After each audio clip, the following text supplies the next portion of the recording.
नमस्कार। जीपीसी झुंझुनू के YouTube channel पे मैं शैलजा चौधरी आपका स्वागत करती हूँ। आप पढ़ रहे हो सेकंड सेमेस्टर के सब्जेक्ट फिजिक्स को, जिसका सब्जेक्ट कोड है 2002। चैप्टर नंबर है 5, semiconductor and modern physics. Semiconductor and modern physics के टॉपिक लेज़र को हम देख रहे हैं।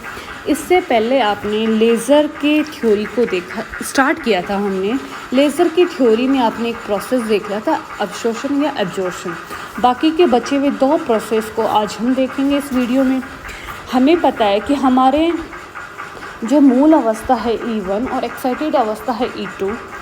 तो मूल अवस्था का जो इलेक्ट्रॉन था, यानी E1 में रखे हुए जो परमाणु थे, वो हमने जब बाहर से उस पर फोटोन आपतित किया था, उस फोटोन का अवशोषण करके एक्साइटेड स्टेट में चला गया था। अब क्या होगा, एक्साइटेड स्टेट यानी E2 में चला गया तो परमाणु अपनी एक्साइटेड स्टेट है E2, उसमें 10⁻⁸ सेकंड तक ही रहेगा। इसके बाद में क्या होगा, वो स्वतः ही नीचे आना चाहिए क्योंकि नीचे उसकी स्टेबिलिटी है। अतः इसके बाद में वो अनियमित रूप से फोटोन का उत्सर्जन करके अपनी मूल अवस्था यानी E1 में आ जाएगा। इस प्रकार जो उत्सर्जित फोटोन होंगे न तो उनकी कला सेम होगी, उनकी कला, दिशा, ध्रुवणता, ये इनके बीच में किसी भी तरह का कोरिलेशन नहीं होगा। अतः स्वतः उत्सर्जित जो विकिरण होंगे वो कोहेरेंट नहीं होंगे। ठीक है, तो आपतित विकिरण इसमें कोई भी योगदान नहीं देते हैं। तो स्वतः उत्सर्जन की जो दर है वो उत्तेजित अवस्था में यानी E2 में परमाणुओं की संख्या N2 के समानुपाती होती है।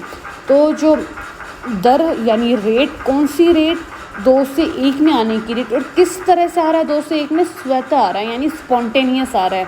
तो आप 2 से 1 में स्पॉन्टेनियस टाइप से आने के लिए समानुपाती होगी सिर्फ उसमें परमाणुओं की संख्या N2 की।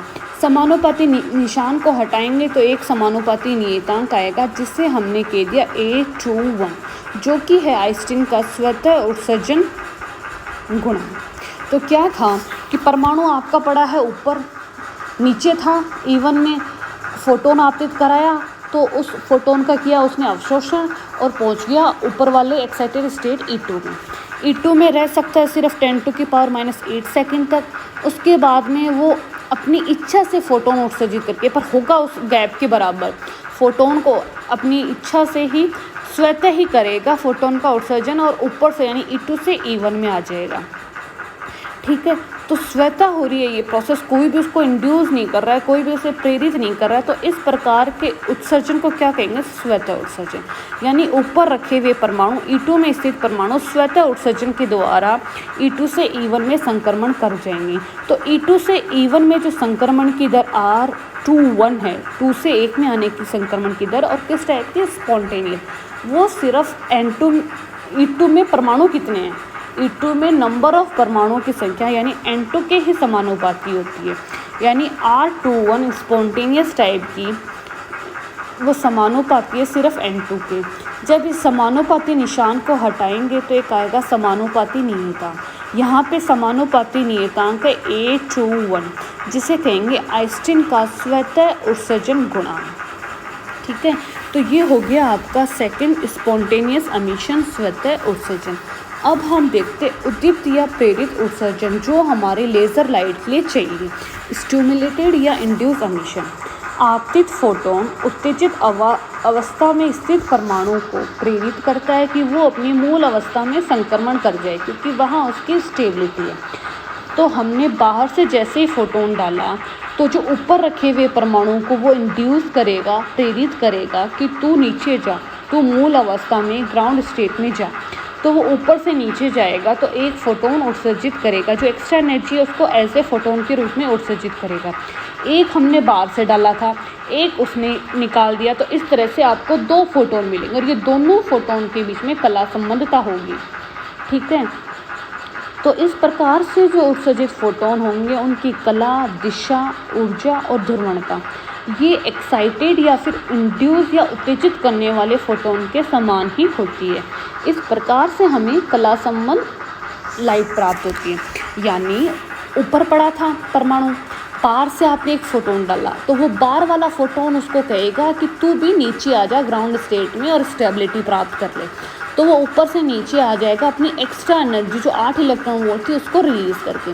पहले से आपतित किया और एक नीचे से ऊपर आने की वजह से फोटोन मिला। तो ये जो दोनों फोटोन होंगे वो कला संबंध होंगे, इनकी दिशा सेम होगी, इनकी ऊर्जा सेम होगी, इनकी ध्रुवणता ये सब सेम होंगी। दोनों फोटोन की कला, दिशा, ऊर्जा, ध्रुवणता सब में सिमिलरिटी होगी, यानी हमें कला संबंध लाइट्स मिलेगी। दोनों फोटोन हैं वो कला संबंध होंगे।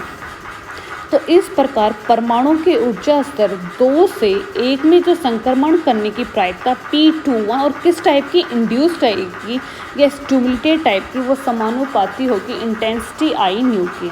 इंटेंसिटी आई न्यू समानुपाती होती है CUV के। इससे 2 से 1 में संक्रमण करने की जो प्रायिकता P21 है स्टिमुलेटेड टाइप की, वो समानुपाती होगी CUV के। ठीक है, तो जब आप इन समानुपाती निशान को हटाएंगे तो एक समानुपाती नियतांक आएगा। इस समानुपाती नियतांक को आपने प्रदर्शित किया B21 से, जिसे कहते हैं आइंस्टीन का उद्दीपन उत्सर्जन नियतांक।